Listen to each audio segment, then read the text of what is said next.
Touche pas à mon poste, c'est un Cyril Hanouna cache sur Émilien des 12 coups de midi. Dans l'émission du lundi 17 février, Cyril Hanouna s'est intéressé au cas d'Émilien, le grand champion des 12 coups de midi. Le trublion de Touche pas à mon poste a un avis bien tranché sur celui qui pulvérise tous les records. Un dernier tour et puis s'en va ?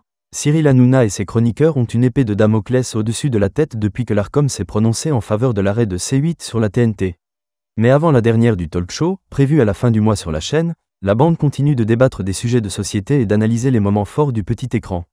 Au programme de l'émission du lundi 17 février 2025, la sortie critique de Michel Simès contre le présentateur de TPMP, les démêlés judiciaires de Christophe de Chavannes et le parcours impressionnant d'Émilien dans les 12 coups de midi.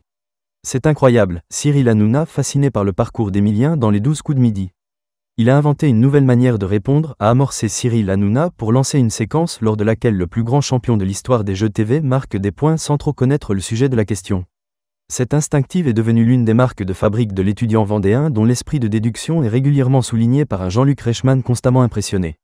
L'animateur de TF1 n'est d'ailleurs pas le seul à halluciner devant le savoir encyclopédique de son protégé. Son homologue de C8 y est allé également de son éloge. C'est un monstre.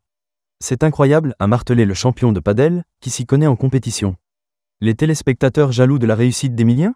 Mais ce record de participation, plus de 500, ne fait pas l'unanimité chez les observateurs, lesquels accusent la production d'avantager le maître de midi. Sur le plateau d'Europe 1, en décembre dernier, Jean-Luc Reichmann avait un message à faire passer aux détracteurs d'Émilien. Bien évidemment, il y a de la jalousie partout mais je n'hésite pas à dire. Si toutefois vous êtes jaloux, venez essayer de le détrôner. Pour le moment, aucun challenger n'est parvenu à faire vaciller un Émilien qui a mis au coffre 2 068 316 € dans sa cagnotte.